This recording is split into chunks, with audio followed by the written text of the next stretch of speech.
Salvatore Riina, quando iniziò la sua scalata al potere in Cosa Nostra, cercava di corrompere i soldati delle famiglie mafiose che si opponevano a lui. Gli offriva denaro e potere affinché passassero dalla sua parte. Ma un soldato come Salvatore Contorno nemmeno ci provò a corromperlo. Sapeva molto bene che non avrebbe mai tradito il suo capofamiglia, Stefano Bondate. E allora per i corleonesi iniziò una missione impossibile, quella di ucciderlo.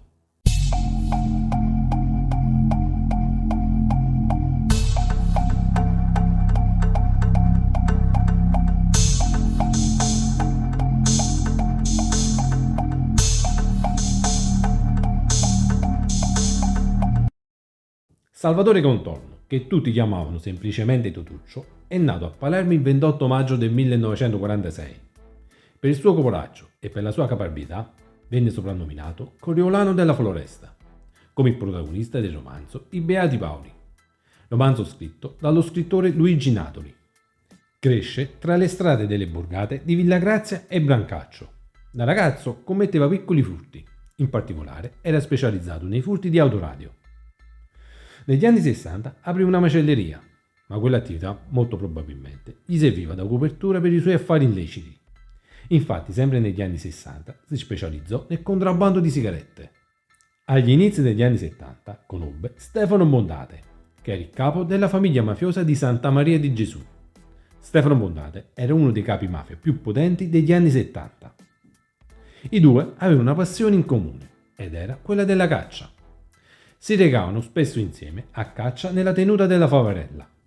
Qui il padrone di casa era Michele Greco, il Papa, che era il capo della famiglia mafiosa di Ciaculli Croceverde Giardina. È nata che io ero un appassionato di calcio, il Bontà era un matto per la calcio, la sua passione preferita.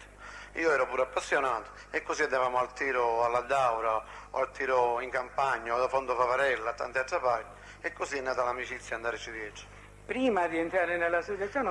Prima di entrare nell'associazione, io sto parlando d'amico, non di Cosa Nostra. Sì, e quindi, ma lei sapeva che il Bondate aveva queste cariche insieme all'associazione? Essendo una persona fuori di Cosa Nostra non lo può sapere, vedo una persona rispettata, una persona che conta, ma i segreti di Cosa Nostra non li fuori non li può sapere. Se piglia lei un ladro non può sapere che è Cosa Nostra. Vede che è una persona che comanda, dà ordine, ma non può capire l'importanza se non entra a far parte. Verso la metà degli anni 70, gli uomini d'onore della famiglia mafiosa di Santa Maria di Gesù iniziarono a metterlo alla prova per vedere se aveva le qualità per entrare a far parte di Cosa Nostra. Gli facevano commettere qualche piccolo reato per conto dell'organizzazione. Una volta superato il periodo di osservazione, venne combinato in Cosa Nostra nei primi mesi del 1975. Entrò a far parte proprio della famiglia mafiosa di Santa Maria di Gesù, che negli anni 70 era una delle più potenti famiglie mafiose. Il rito di combinazione avvenne alla presenza del capofamiglia, Stefano Bondate. Inoltre parteciparono al rito anche Girolamo Teresi, che era il sottocapo di Stefano Bondate, e c'erano anche Pietro Loiacono, Giovan Battista Pullarà e altri uomini d'onore che appartenevano sempre alla famiglia mafiosa di Santa Maria di Gesù. Dopo la sua combinazione in Cosa Nostra, venne arrestato per contrabbando di sigarette e venne inviato a soggiorno obbligato a Venezia. In Veneto formò una banda criminale che si specializzò nelle estorsioni. La sua banda entrò in conflitto con i gruppi locali. Per questo motivo Salvatore Contorno venne sospettato di essere il mandante di omicidi e regolamenti di conti avvenuti proprio contro i loro rivali. Dopo un anno e mezzo di soggiorno obbligato, fece il ritorno in Sicilia e si mise a disposizione della famiglia mafiosa a cui apparteneva. Uno dei primi compiti che gli venne assegnato era quello di tenere in ordine il mandamento di Santa Maria di Gesù, cioè non dovevano avvenire fatti criminali nel mandamento senza l'ordine del capofamiglia, Stefano Bondate. In Cosa Nostra divenne un grande trafficante di droga.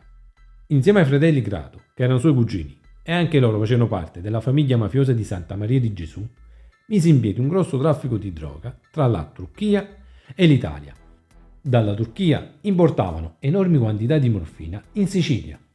Qui veniva raffinata in eroina e veniva esportata nel nord Italia, in particolare nella zona di Milano. Qui veniva messa in circolazione. Nel 1979 venne denunciato per il sequestro dell'industriale emiliano Armando Montanari. Il sequestro avvenne il 31 gennaio del 1979 È così che iniziò la sua latitanza.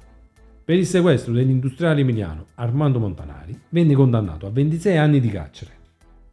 Per il suo valore e il suo coraggio divenne uno dei collaboratori più fidati di Stefano Bondate. Salvatore Contorno si legò molto al suo capofamiglia e nonostante che fosse solo un semplice soldato all'interno dell'organizzazione, Stefano Bondate lo metteva al corrente delle strategie che stava per intraprendere e gli rivelava alcuni segreti che riguardavano la famiglia. Tramite Stefano Bondate conobbe e divenne amico di Tommaso Buscetta, che era un uomo d'onore che apparteneva alla famiglia mafiosa di Portanuova, che aveva buoni rapporti con il suo capofamiglia. Inoltre conobbe anche Salvatore Inzerillo, che era il capo del mandamento di Passo di Rigano, e Gaetano Badalamenti, che era il capo del mandamento di Cinisi.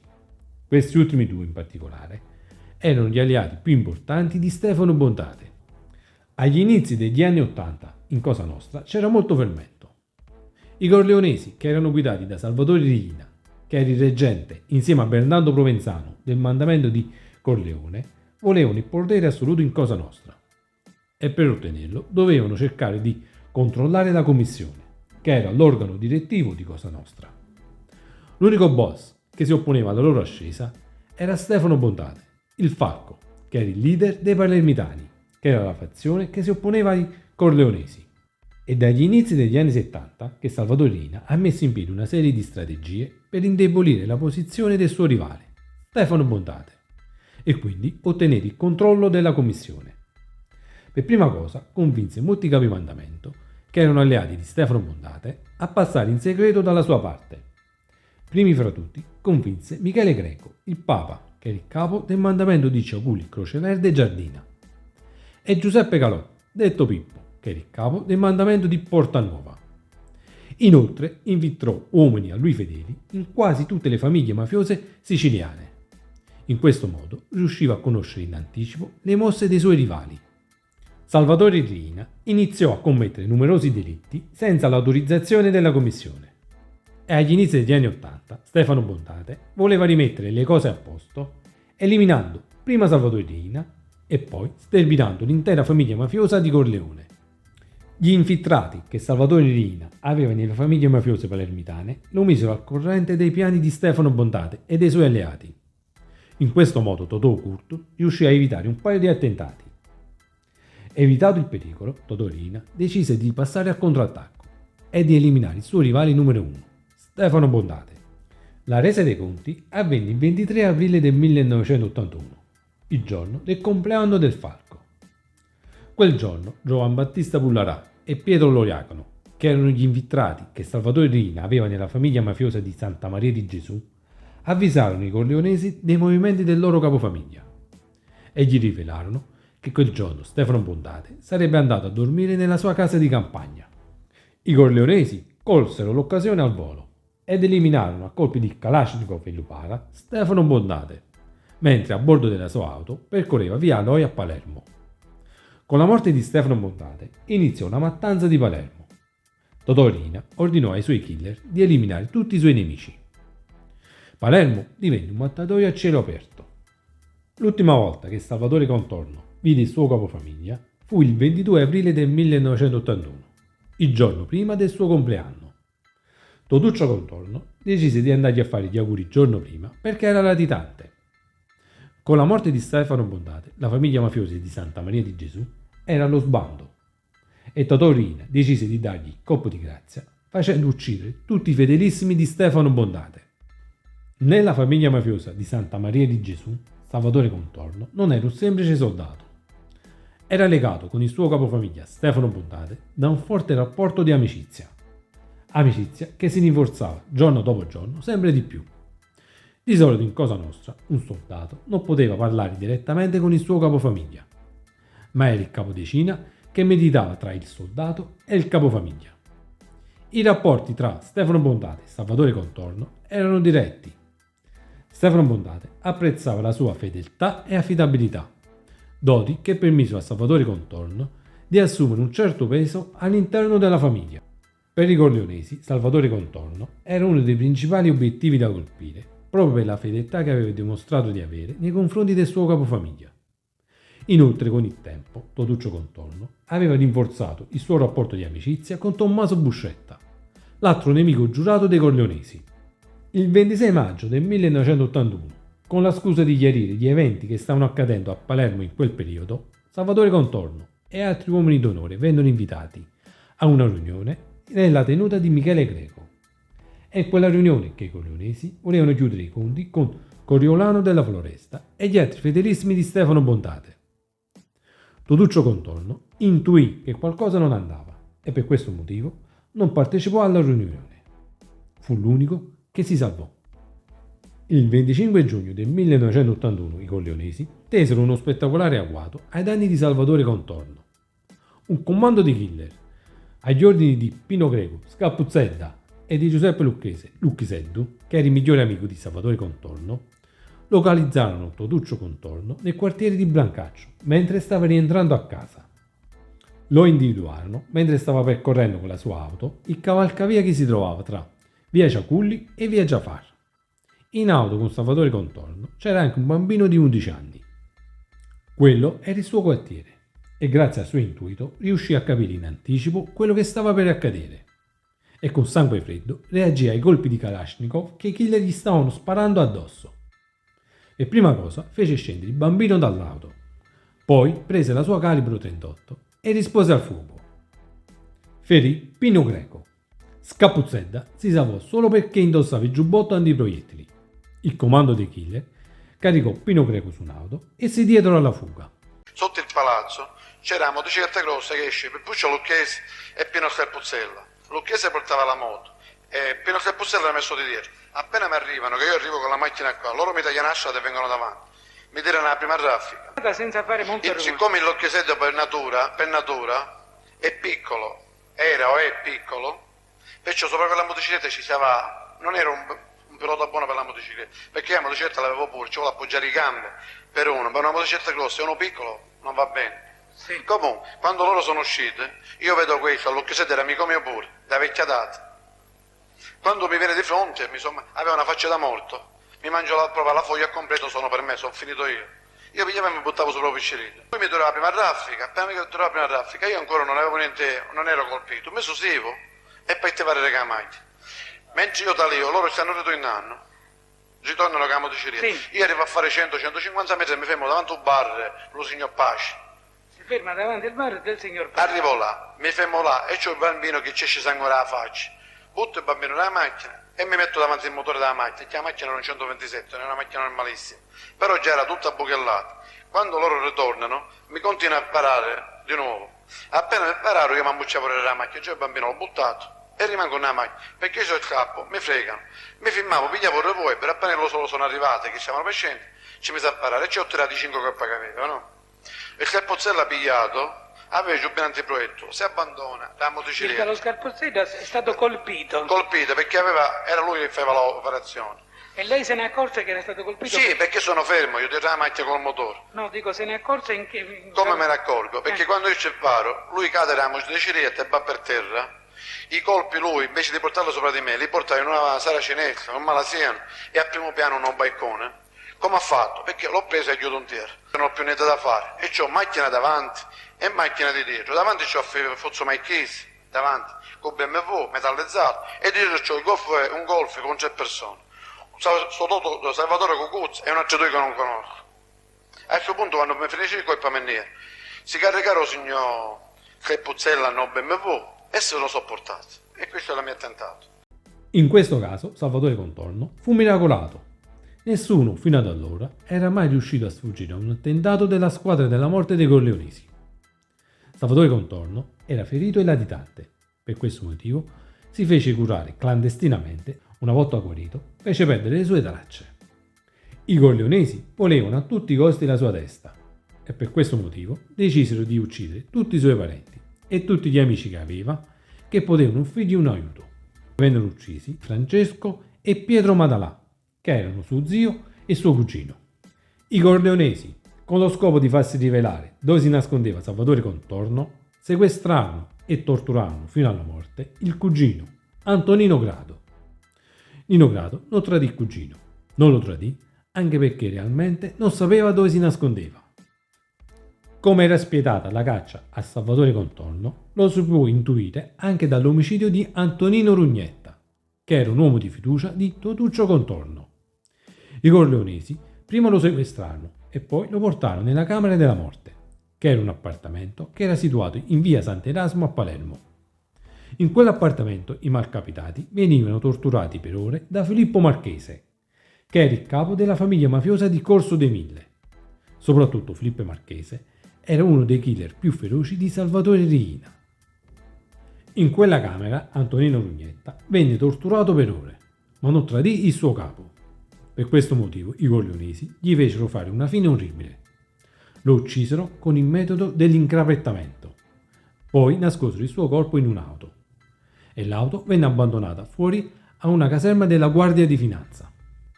Ormai i corleonesi avevano eliminato gran parte dei loro nemici e Salvatore Contorno era sempre più solo e isolato. Inoltre c'erano le forze dell'ordine che non gli davano tregua. Per questi motivi Salvatore Contorno decise di rifugiarsi lontano dalla Sicilia e andò a vivere a Bessano, che è un paese in provincia di Varese. Insieme ai suoi cugini, i fratelli Grado e al boss Gaetano Badalamenti, cercò di riorganizzare le file delle famiglie perdenti. Il gruppo decise di eliminare Salvatore Riina, che era il capo dei Corleonesi, Michele Greco, che era il capo della commissione di Cosa Nostra, e Giuseppe Calò, che era il capo del mandamento di Porta Nuova. Salvatore Contorno e i suoi amici decisero di colpire per primo Giuseppe Calò, perché lo ritenevano responsabile per la morte di molti loro cari. Inoltre Pippo Calò era la mente finanziaria dei Corleonesi a Roma. Salvatore Contorno si trasferì a Roma per organizzare l'attentato nei confronti di Pippo Calò. Comprò una villa dal valore di 220 milioni di lire nella zona di Bracciano e proprio in quella villa finì la sua latitanza. Se ne andava in giro per la zona di Bracciano a bordo di una Volkswagen Jetta blindata. E poiché tutto sommato la zona di Bracciano era una zona tranquilla, quell'uomo di bassa statura, molto riservato, che andava in giro in un'auto blindata, insospettì un bel po' gli uomini delle forze dell'ordine, che per questo motivo iniziarono a pedinarlo. E dai primi riscontri che ebbero, scoprirono che quell'auto era intestata a un uomo di Palermo. Gli uomini delle forze dell'ordine tennero sotto controllo la villa in cui viveva per alcune settimane. Ma poi, il 23 marzo del 1982, gli agenti di polizia, sotto il comando del capo della squadra mobile Luigi De Sena, fecero irruzione nella villa e in un attimo bloccarono Salvatore Contorno e tutta la sua famiglia. Per tutta la durata del blitz, Salvatore Contorno e tutta la sua famiglia tennero la bocca chiusa. In questo modo gli agenti di polizia non si resero conto che avevano arrestato, anche perché Salvatore Contorno e tutta la sua famiglia avevano documenti falsi. Mentre gli uomini delle forze dell'ordine mettevano la villa di Salvatore Contorno sottosopra, Nicola Cavaliere, che era un dirigente della squadra mobile, andò a dare un'occhiata nella stalla. Un cavallo, appena lo vide, scacciò a terra e dal rumore che fece, Nicola Cavaliere intuì che in quella stalla, sotto al cavallo, ci doveva essere una botola. Chiamò i suoi uomini, fece spostare il cavallo, tolse la paglia dal pavimento e sotto la paglia c'era veramente una botola. Quando gli agenti della polizia aprirono la botola, scoprirono un vero e proprio tesoro. In dentro c'erano oltre 150 kg di hashish, oltre 2 kg di eroina, 35 milioni delle vecchie lire e documenti falsi. Giunti in caserma, gli inquirenti cercarono di scoprire l'identità delle persone appena arrestate attraverso il controllo delle impronte digitali. Nel frattempo che arrivavano i risultati, sempre Nicola Cavaliere chiamò un suo amico di vecchia data che era vicequestore a Palermo, Ninni Cassarà. I due parlarono un po' al telefono. Poi Nicola Cavaliere gli descrisse lo strano individuo che aveva appena arrestato. Ninni Cassarà capì subito che si trattava di Salvatore Contorno e invitò il suo amico a non rivelare a nessuno la notizia. Prese il primo aereo e andò a Roma. È così che avvenne il primo incontro tra Ninni Cassarà e colui che sarebbe diventato uno dei suoi più importanti informatori, Salvatore Contorno, a cui darà il nome di Prima Luce. Nella villa, inoltre, le forze dell'ordine trovarono anche un fucile a canne mozze, una pistola e proiettili di vario calibro. L'arresto di Salvatore Contorno, molto probabilmente, più che salvare la vita di Pippo Calò, salvò la vita allo stesso Salvatore Contorno. I corleonesi volevano la sua testa a tutti i costi e ormai consapevoli del fatto che era molto difficile eliminarlo in carcere, in segno di sfregio, gli distrussero la lussuosa villa che aveva a Brancaccio. Quando venne arrestato Salvatore Contorno, la moglie Maria Lombardo era incinta di 7 mesi e per un periodo andò a rifugiarsi a casa del cugino Salvatore Corsino. Per questo motivo Salvatore Corsino venne ucciso dai corleonesi il 18 aprile del 1982.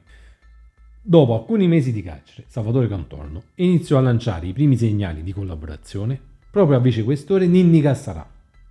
Le confidenze di Salvatore Contorno furono molto importanti per il vicequestore Ninni Cassarà per la stesura del rapporto del 162, rapporto che ricostruiva gli schieramenti mafiosi coinvolti nella seconda guerra di mafia. Intanto in Sicilia era nato il pool dell'antimafia, che era formato da un gruppo di magistrati che doveva occuparsi solo della lotta alla mafia. L'idea di creare il pool fu del giudice Rocco Chinnici. Per questo motivo il giudice venne ucciso il 29 luglio del 1983. I giudici Giovanni Falcone e Paolo Borsellino furono i primi magistrati ad entrare a far parte del pool. Fu proprio il giudice Giovanni Falcone che convinse Tommaso Buscetta, dopo che era stato arrestato in Brasile, a collaborare con la giustizia. Nel 1984 i corleonesi cercarono di sequestrare la moglie di Salvatore Contorno per torturarla e farsi rivelare le intenzioni del marito, ma la donna non cadde in trappola. Inoltre, nei primi mesi del 1984, il giudice Giovanni Falcone avvertì Salvatore Contorno che i corleonesi avevano preparato un piano per ucciderlo in carcere. Per questi motivi, Salvatore Contorno chiese di incontrare Tommaso Buscetta per avere una sorta di lasciapassare affinché anche lui diventasse un collaboratore di giustizia. Tommaso Buscetta appoggiò e incoraggiò la decisione di Salvatore Contorno. Ormai in Cosa Nostra si era creata una frana inarrestabile, ed era quella del fenomeno del penditismo. Se grazie alle dichiarazioni di Tommaso Buscetta il giudice Giovanni Falcone riuscì a capire come era strutturata la mafia siciliana, fu grazie alle dichiarazioni di Salvatore Contorno che i giudici riuscirono a costruire gli scontri sugli affari interni di Cosa Nostra e riuscirono a capire perché avvennero molti omicidi di mafia. A differenza di Tommaso Buscetta, che raccontava quello che gli avevano detto altri uomini d'onore, Salvatore Contorno raccontava vicende a cui aveva assistito direttamente. Grazie alle confessioni di Salvatore Contorno vennero spiccati oltre 127 mandati di cattura, mandati che colpirono anche molti commercianti, professionisti e aristocratici palermitani. Grazie alle dichiarazioni di Salvatore Contorno, Tommaso Buscetta e altri collaboratori di giustizia, il 10 febbraio del 1986 iniziò il maxi processo di Palermo, che è stato il più grande processo penale contro la mafia svolto in Italia. Alla sbarra c'erano oltre 475 imputati. Quando entrò Tommaso Buscetta nell'aula bunker di Palermo per testimoniare, il suo ingresso venne accolto nell'aula bunker nel silenzio più assoluto da parte degli imputati. Ma quando venne il turno di testimoniare di Salvatore Contorno, la scena cambiò del tutto. Il suo ingresso nell'aula bunker venne accolto tra fischi e insulti. Fischi e insulti che continuarono anche durante la sua deposizione. Prima si ammazzava una donna, poi un piccerito. Tutto il comportamento che hanno avuto sono stato costretto, con le forze e con le buone, a poter diventare infame come loro chiedono. Infami sono loro, non sono io infame. Silenzio, silenzio. Mi costringete. Dunque. Salvatore Contorno tenne una deposizione in stretto dialetto siciliano, tanto che le proteste degli avvocati difensori indussero la Corte a nominare il professore Santi Correnti come perito, con il compito di tradurre in italiano la sua deposizione.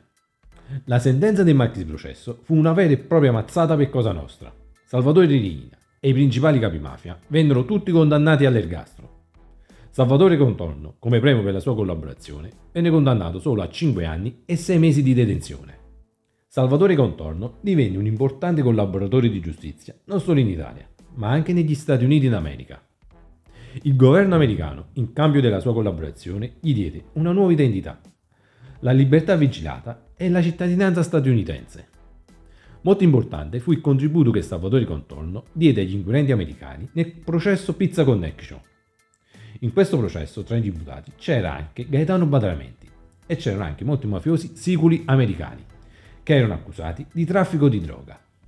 Salvatore Contorno è stato uno strano collaboratore di giustizia.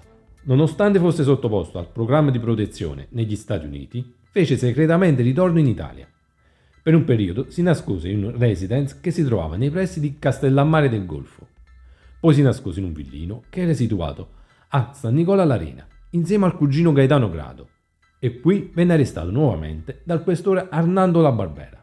I corleonesi non si erano dimenticati di lui e lo cercavano ancora per ucciderlo. E quando seppero che per un periodo di tempo si era nascosto nel residence nei pressi di Castellammare del Golfo, non esitarono ad uccidere Paolo Ficalora, che era il proprietario del residence. In realtà Paolo Ficalora non conosceva la vera identità del suo ospite. La sua fuga dagli Stati Uniti diede vita a una serie di polemiche contro il pool dell'antimafia. In particolare ci furono una serie di lettere anonime che i giornalisti chiamavano lettere del corvo. Queste lettere accusavano i giudici Giovanni Falcone e Giuseppe Aiala, il capo della polizia Vincenzo Parisi e altri investigatori di aver pilotato il ritorno in Italia di Salvatore Contorno affinché questi sterminasse i suoi nemici giurati, i corleonesi. I corleonesi, non riuscendo ad arrivare a lui, continuarono ad uccidere i suoi parenti. Nel gennaio del 1989 uccisero suo cognato, Sebastiano Lombardo. Nel luglio del 1989 uccisero due cugini della moglie che si chiamavano Giorgio e Salvatore Mandalà. Nel 1991 venne ucciso anche Gaetano Mandalà, che era il figlio di Giorgio. I corleonesi si accanirono nuovamente contro la famiglia di Salvatore Contorno anche perché lo ritenevano responsabile della morte di Michele Graviano, che era il padre di Giuseppe e Filippo Graviano, che erano i capi della famiglia mafiosa di Brancaccio. In realtà, ad uccidere Michele Graviano fu suo cugino, Gaetano Grado. Nel 1994 Salvatore Contorno scampò a un terzo attentato preparato contro di lui da parte dei corleonesi. Un gruppo di killer guidato da Matteo Messina Denaro, che era il capo del mandamento di Trapani, individuò a Formello, nelle campagne di Roma, la villa dove viveva Totuccio Contorno. L'attentato fallì grazie all'intervento delle forze dell'ordine. Nel comando dei killer, oltre a Matteo Messina Denaro, c'erano anche Pietro Carrà, Pietro Romeo e Pasquale Di Filippo, che erano uomini legati a Leoluca Bagarella, che era il cognato di Salvatore Riina. Don Luchino, dopo l'arresto di Salvatore Riina, che era avvenuto il 15 gennaio del 1993, divenne il nuovo reggente del mandamento di Corleone. Nonostante si fosse pentito, Salvatore Contorno non riusciva a stare lontano dai guai. Nel gennaio del 1997 venne arrestato nuovamente per spaccio di droga. In realtà il reato lo commise agli inizi degli anni 90, quando viveva a Roma. Per questo motivo gli venne revocato il programma di protezione. Nel 2004 venne nuovamente arrestato per estorsione ai danni dell'ex collaboratore di giustizia Marcello Rapisadda, che era un ex membro del clan Pulvirenti. Marcello Rapisadda dichiarò agli inquirenti di aver acquistato una villa nel 2002 dal valore di 200.000 euro e, non avendo a disposizione l'intera cifra, si fece prestare 40.000 euro da Salvatore Contorno, con il patto che gli avrebbe restituito i soldi a rate. Salvatore Contorno, dopo aver recuperato 20.000 euro, ne chiese altri 50.000. Infine pretendeva che Marcello Rapisadda gli intestasse la lavanderia che aveva di proprietà. Le forze dell'ordine lo arrestarono, ma Coriolano della Floresta non restò più di 2 giorni in carcere. Secondo me, Salvatore Contorno è stato un pentito vendetta come Tommaso Buscetta. Con le sue dichiarazioni attaccava con odio la fazione dei corleonesi, primi fra tutti Salvatore Riina, Michele Greco e Giuseppe Calò, e aveva la tendenza a giustificare i suoi alleati. Definiva la mafia a cui apparteneva come la mafia buona. Di sicuro Salvatore Contorno è stato uno dei soldati di Cosa Nostra più fedeli al suo capofamiglia. Molti ritengono che Salvatore Contorno sia stato un killer feroce e spietato. In realtà Salvatore Contorno non ha mai ucciso nessuno, almeno non è mai stato condannato per omicidio.